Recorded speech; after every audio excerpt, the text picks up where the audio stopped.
What you can see there, good afternoon, this is N2EME.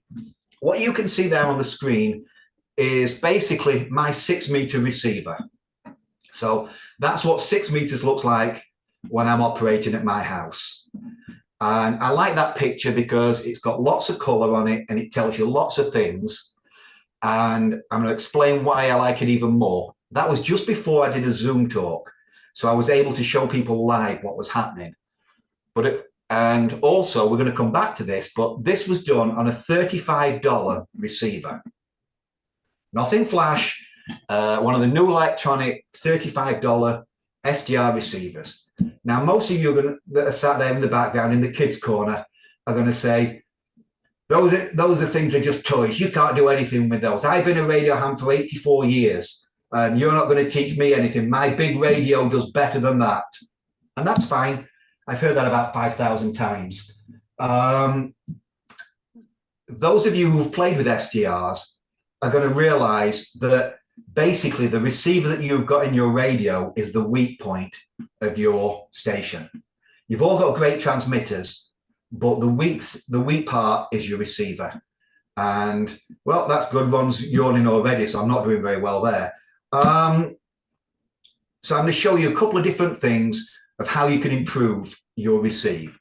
So SDR, what can it do? And basically what you're seeing there on this picture is in the very bottom, you're seeing CW at 0.60. The next one, slice number 2, you're seeing SSB. Then all the rest are digital modes. These are all decoding at once. And we'll do that, show you that on a little screen further on. But basically, I am listening to the whole of 6 meters at the same time. I'm listening to somebody on CW, I'm listening to a guy chatting on voice, and all of the digital modes are decoding exactly at the same time on my screen. And that is done with a $35 RTL, and which is why I show that picture, because you don't have to spend a lot of money. So what have we got? We've got 3 different types of SDRs: the receive only, the transmit and receive radios, and the standalone radio SDRs. Well, these at the bottom here, the SDR Play, the new electronic, which is actually the $35 SDR that's being used on the other picture, the AirSpy, and the Pro, these are the main ones we're going to concentrate on tonight. The Anon and the Flex are nice radios, and they're TXRX radios. And then the standalone SDR radios, they're nice, but they have a slight problem in that most of them only run on those little screens that you see there, or their proprietary software. And as I think, is it Dick Vitale, the basketball commentator, used to say, it's all in the software, baby. That is what's going to make up on why things are good. So what we're going to concentrate on are these little receive only, which, as you can see, they just plug into, usually just into your USB.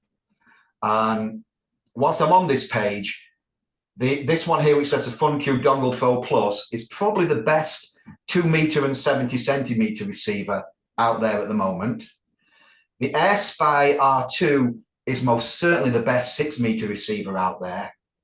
And the AirSpy HF Discovery, well, if you guys want to do anything on HF, I have not come across any receiver better than this. And that includes flexes that I've played on. This is probably the best HF receiver, bar none. And I think that's about $169 to give you an idea.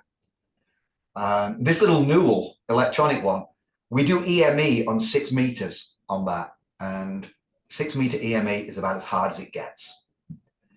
So there we go. The next screen is software. And this is what makes SDR radios work.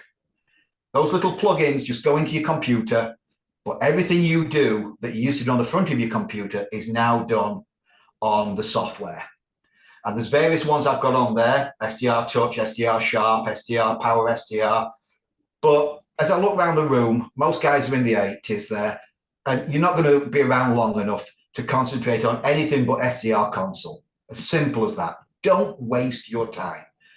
This is the creme de la creme of software for SDR.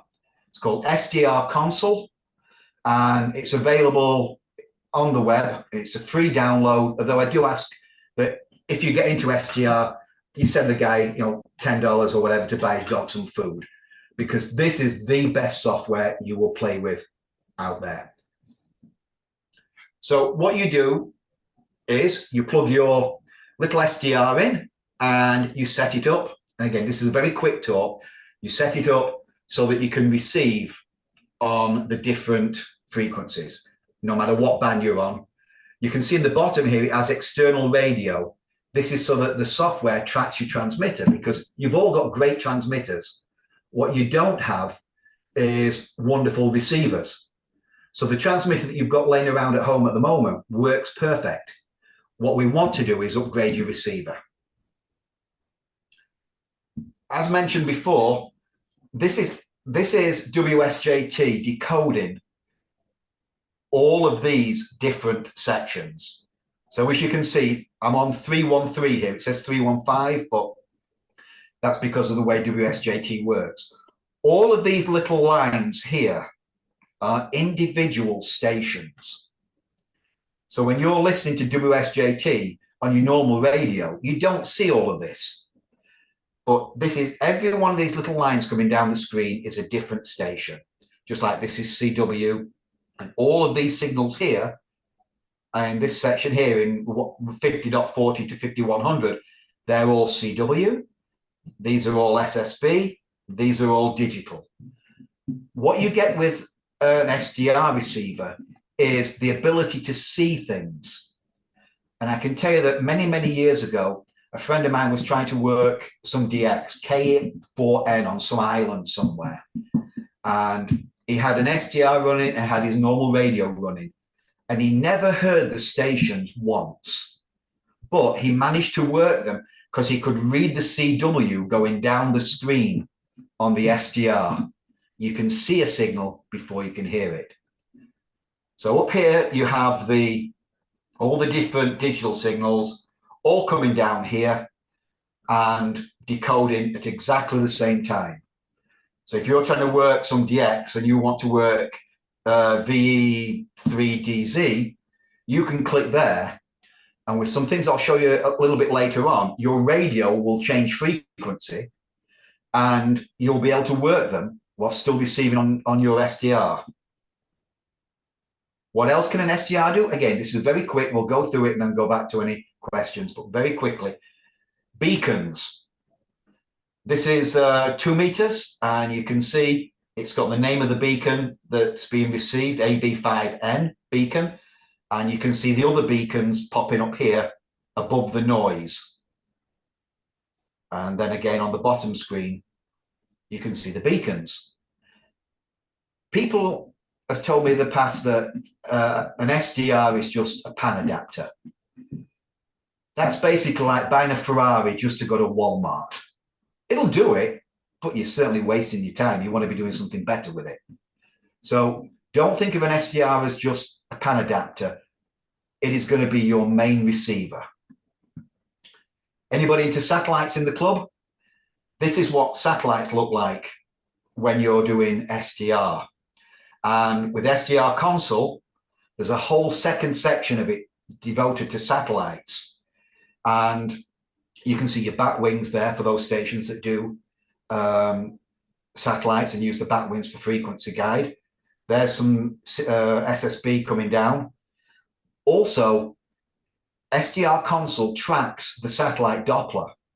So for those of you who do satellites and you've got your hand on the knob all the time turning it, you don't have to. SDR does all of that for you, SDR Console. Weather satellites. New Electronics do some great little add-ons for weather satellites. And this is what a weather satellite signal looks like. And when this comes down, you've got all these little lines. It decodes and gives you a picture just like that. Again, this is all done on these cheap little receivers. Weather balloons. Your American government seem to like shooting them down. So you can watch them until they get blown up. And this one here these are up on 400 megahertz. And this one was one, I think, yesterday morning out in Iowa. And it shows you where the balloon is, its height, its speed. In fact, this one had just burst, because you probably can't see it, but it's falling at 5,000 feet a minute, which basically tells me it's reached its highest altitude and has popped and is on its way back down to Earth. And again, this is what it looks like. And when it decodes, it gives you all this information that you can see. This one's an even interesting one. This one's from Paul W1 VLF. And this is a satellite. It's an old American military satellite that's no longer used. And the Russians and the South Americans use it as a pirate radio satellite. It's up on 200 megahertz. And again, your normal radio won't see this, but your $35 SDR will see this. And I haven't looked at this, but this one looks really interesting. He just sent me the picture yesterday. And what you're seeing is, you see these little lumps here. These are all transponders. So you're not just looking, with your normal radio, you're looking at 3 kilohertz, and that's all you can see, all you can hear. With an SDR, you can see anything up to 64 megahertz all at once, but that's a little wide to actually see anything of any interest. But this one here is looking at probably 20 megahertz, and you can see every signal on the band within that 20 megahertz. You're not just listening to that 3 kilohertz that your normal radio can give you.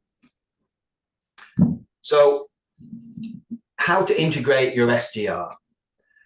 As I mentioned before, that what I was talking about was receivers, and you've all got the best transmitter out there.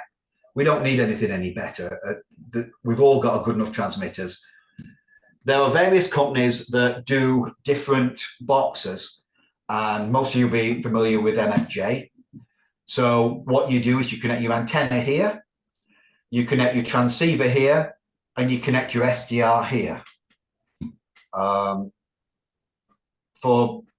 SDRswitch.com, that's my company. So I'll get that out there before anybody says I'm biased, because I am. And again, on this particular one, you've got your antenna, your transmitter, your receiver.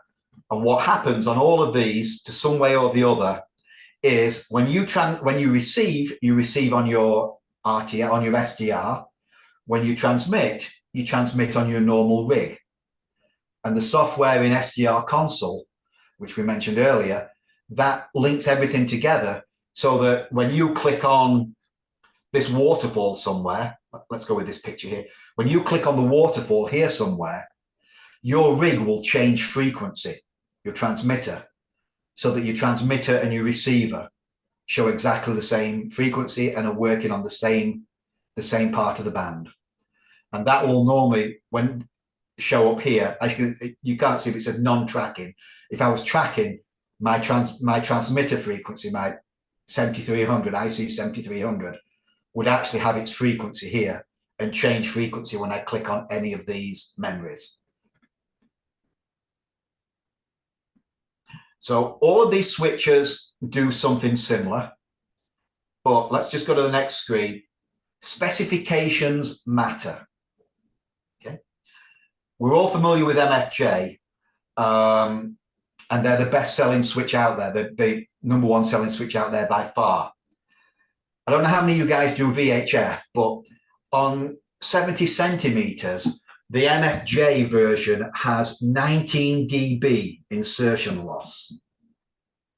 To put that in basic terms, take that nice big antenna that you just put up and put up a wet piece of string instead, because that's how much signal you're losing at 19 dB. Or another way of putting it, your stereo is up at 100.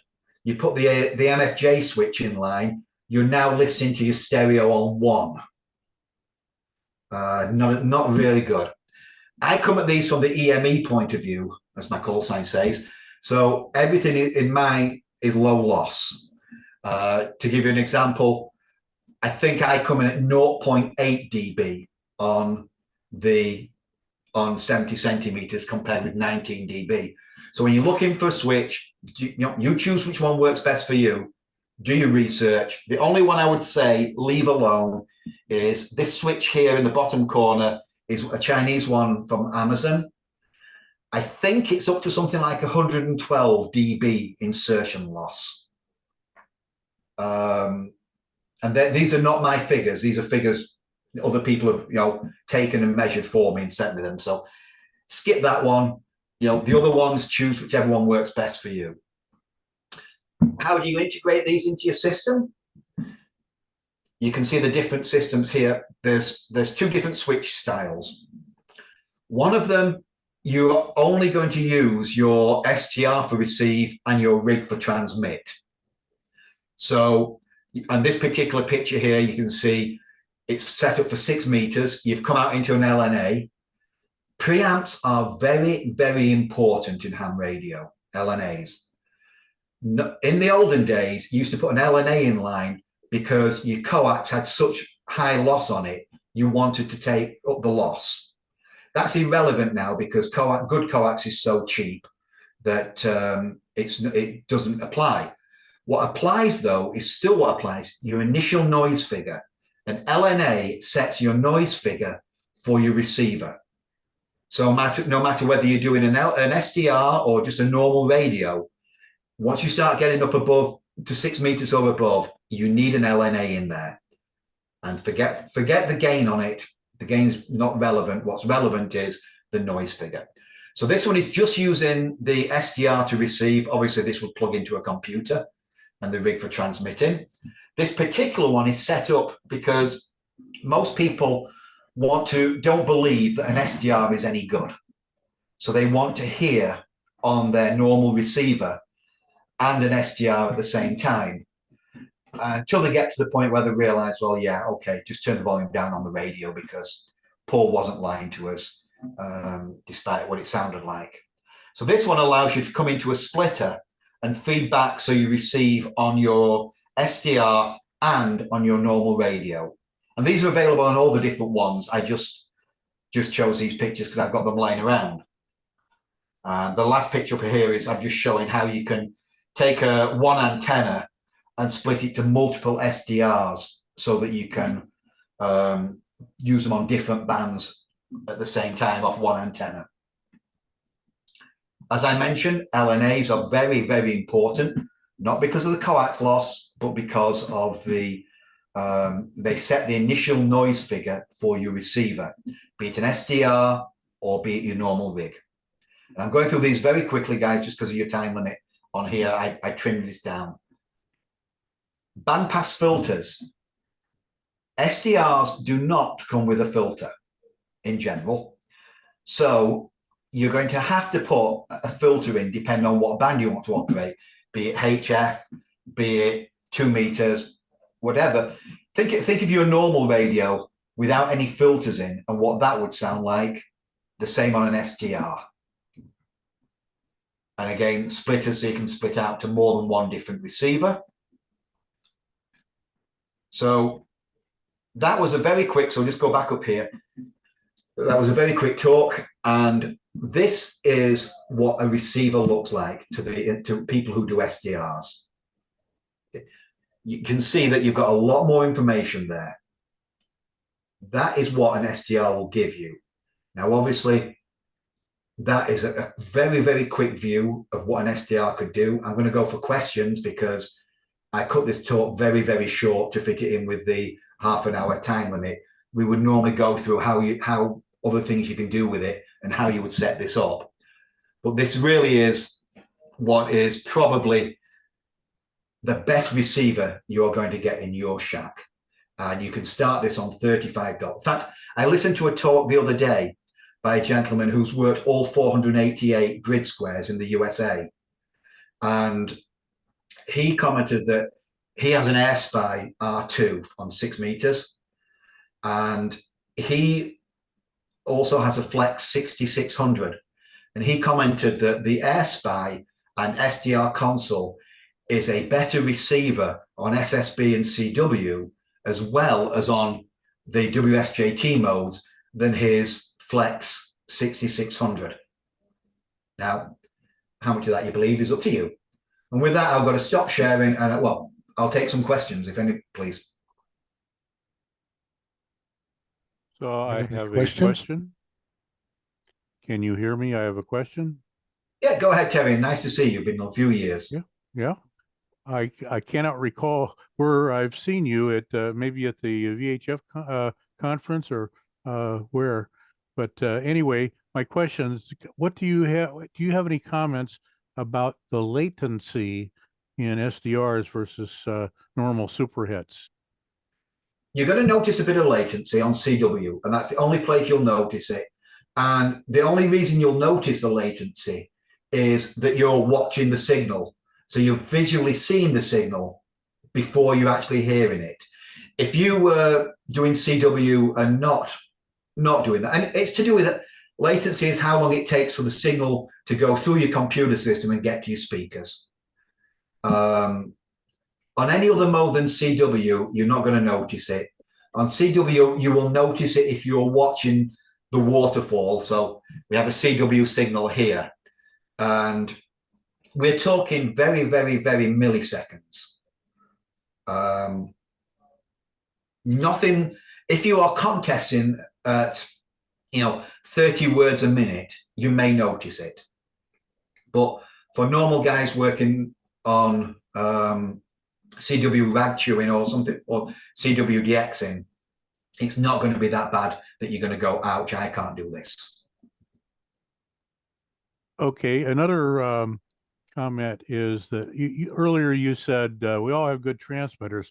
What about the pre-distortion, or in Anon terms, I use an Anon radio, pure signal to reduce the IMDs on transmissions, particularly voice transmissions? Oh, absolutely wonderful. The Anons are fantastic for that. And but that was in the middle section of the radios where you're using a transmitter and receiver. And I was keeping, because of the time limit, I was keeping this a very, very quick and basic receive only conversation.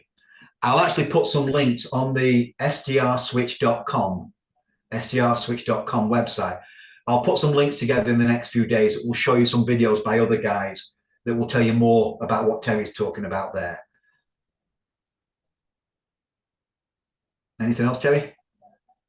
No. I have a couple of Anons here, a 100D, which I got about almost a decade ago, and then a couple years ago I got a 7000 DLE. Now they have some new ones out that I'm not too familiar with yet. Well, the Anons, let's go back up a couple of pictures. This is an Anon. This is an Anon 10E. It says Anon 10, but it's an Anon 10E. And up until last week, I had 4 of those. And I just sold one to somebody who's been at me all summer to sell him one. So I only now have 3 of them. They sell used for about $700, and they cover 0 to 6 meters and are very, very good. And that's a transmitter and receiver, and it works on SDR console, which is one of the great points. This software, SDR console, is far, far more superior than anything else you will try.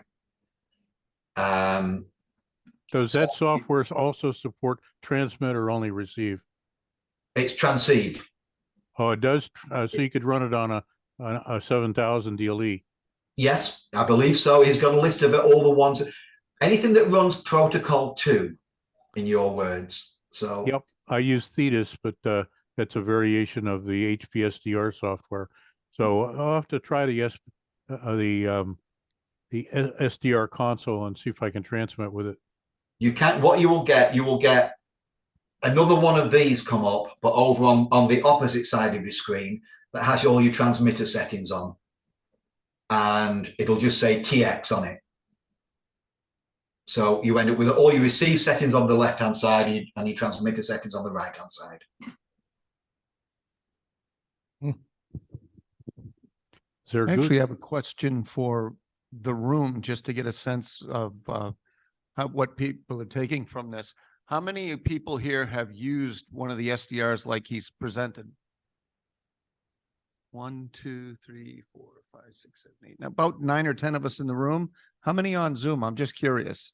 Have used an external SDR like he's presenting on? I see 1 or 2 nods, but I can't see everybody. So just a curiosity question. So about 9 or 10 people in the room here.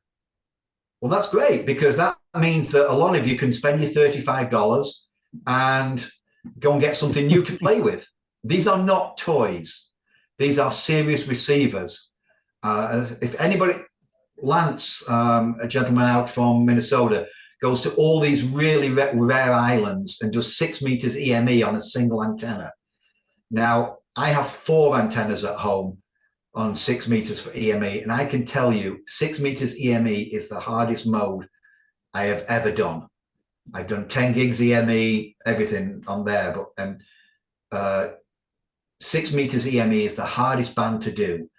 And he puts it down to the fact that he has an SDR console for his receive as to why he does so well. So you don't have to spend a lot of money on these. You can just get, now obviously if you want something that's contest quality on HF, the AirSpy HF Plus Discovery is the best HF receiver out there. And on 6 meters, the AirSpy R2 is probably the best 6 meter. Go on, Terry, you got another question? Well, what was it that's a good HF again? What's that name? The AirSpy HF Discovery. Now, I mentioned to one of the gentlemen before the meeting started that I hate CW. I used to do it when I had to do it, and that's as much as I want to do it. I was listening to a contest on 20 meters, and I wish I'd got the picture up here. As you can see, let me go back to a screen a little bit before that. You have lots of filters here on SDR console. You can set them to whatever you want them to be. And I was listening to a HF contest, and there were hundreds of CW signals going down the screen. And I listened on a $600 hertz filter, which is what you'll be listening to on your normal radios. And I could hear a dozen stations plus. And I can't read CW when there's a dozen stations in there. I set this little filter to 50 hertz wide. I put it on one station, and I could, even me who hates CW, could decode that one station coming down the screen, because that 50 hertz filter had got rid of everybody else on the band. So you have all these options in SDR console, and there are more and more going on there every month. I've only ever seen this software for sale, priced once for sale. And that's where somebody gave him a lot of hassle about something.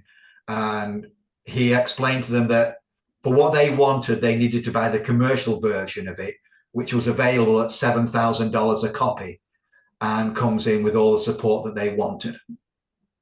As radio hams, we don't pay $7,000. We get it for the sake of sending him some money for his dog food. How well do you think this would work with transferters? I have a transferter bank of 5 transferters for 6 through 1296. Yeah. And I use it with my 100D, but I can only look at one band at a time. And it'd be cool to look at all the bands all the time. Yeah, you can do that depending on your IFs. It's a 10 meter IF, 28 megahertz IF. Yep. You can, and what you can also do is you can change it. That John K10R was up on 24 gigahertz the other day, and he uses an SDR to receive. And the frequency will read 24 gigahertz up here. In fact, when we did the 10 gigahertz EME record, working from the USA to Australia, we used an SDR for the receive. Okay, so there's a capability of translating the frequency based on using the SDR device as a tunable IF and then a transferter. Absolutely.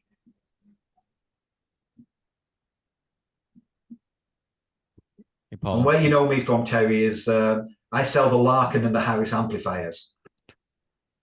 Hey, Paul. Larkin. Okay, I had a couple of those, and I had big plans. I was going to use it for 6 meters. Then I happened upon an ALS 1306 for half its retail price. It was only 6 weeks old. And so I didn't need something for 6 meters anymore. And then I figured I didn't quite have what it takes to convert the other one to 2 meter kilowatt. Well, you got them from me. Okay. Go ahead. There was another question in there from someone I can't see. Hey, Paul, this is George. Just wanted to share also that some of the current radios have some of those switches built in, like the Kenwood 590 SG. So some of our radios, people may not even know. I'm not sure what quality they are, but some of our radios actually have these switches that are built in, and you can just directly connect to one of the connections on the radio. So for instance, the Kenwood 590 SG has that feature built in. I don't know if you want to comment about that or the capabilities. No, it does, and it works wonderful. A friend of mine who actually does some of the videos, if you guys want to write down front range 6 meter group, front range 6 meter group, if you look on YouTube under front range 6 meter group, you will see that they do a lot of very good videos. And one of the guys does an SDR video on, and that's how he's set up. He has a 590 SG with an SDR. He will also tell you, he has an R2 for 6 meters, and he will tell you that his R2 is a better receiver on 6 meters than his 590 SG. But that on a radio like that, it makes it very simple. And if you, for those of you that need a little visual on how things set up, if you go to sdrswitch.com, there are a few pages, it's an incomplete website, but you'll see a few pages there where I've done drawings on how you can set up an SDR in your system so that you can actually receive. And it gives you a visual on how it's done. Any more questions, please? More questions? No more questions in the room anymore on Zoom. Okay, well, thank you guys. That was a very quick talk. It was a very, very basic talk. So if you have any questions that go past that, please be free to contact me. And I can throw out your your email address. G6 Yankee Zulu Charlie at msn.com. Golf 6 Yankee Zulu Charlie at msn.com. I'm sorry, I didn't get your name. Paul. And at the moment I'm in Athol, Massachusetts, but I split my time about 50-50 between here and the south of France. So if you don't get an email back straight away, keep in mind there's a time difference. I've got a question for you, Paul. Go ahead. To the degree you've got a slideshow, can you give a copy to a Cmara webmaster for posting up on the site? Oh, of course I can, yes. Okay, And just from earlier on, something you were holding up. Let me go back up to. You were holding one of these up. Oh, yes, I am. Yeah. Okay. I've got a -H, whatever that means, not a -F, but yes. Yeah. For those of you who don't know what he was holding up, this is a nano VNA, and it's basic. I grabbed this rather than my expensive Hewlett Packard gear. What this is, I use it for testing filters, for testing SWR, for testing 101 different things. My talk's not about this, but I saw him holding one up. So, and what I wanted to explain to him was that's what I use with it, which is nano saver. So that little screen that he's holding up, you can hardly see because it's only 4 inches. And when people complain about how small and tiny they are and they can't see, I have a 53-inch monitor. If I can't read that on a 53-inch monitor, I need better eyesight. And actually, that's actually quickly looking at it. That is the 0 to 70 megahertz SDR switch, which you can on this one here. you can see that on 6 meters, the VSWR on the switch is 1.090, and the insertion loss is 0.060. So again, that's something for you guys to talk about amongst yourself, but I saw Alan holding one up earlier on, and these were about $100, and I think every shack should have one in stock. I was side chatting with Greg, WA1JXR, that I bought this Nano VNA-H for $20 at the Nearfest Friday, a week ago, 6 days ago. Seemed to be brand new in box. Well, you beat me to it, else I'd have picked it up. They are, think of them as an SWR meter. Think of them as a testing your antennas, and things like that, like the rig expert. But they can tell you far more information.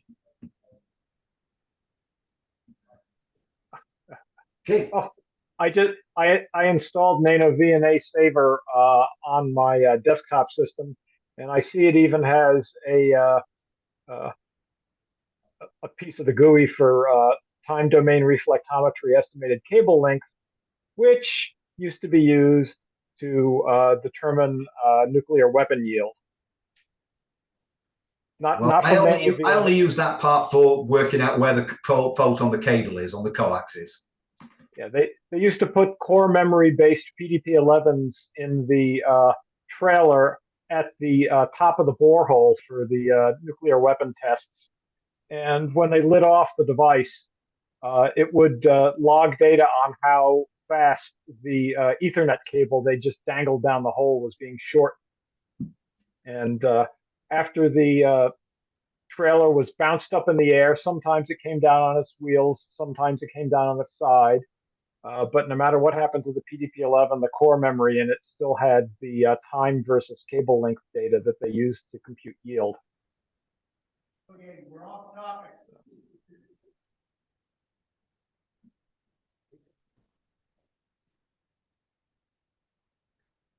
It's an interesting discussion, but we're off topic. So if you want to do that on a side channel. Thank you. No, I'm set. Okay. Thank you very much, Paul.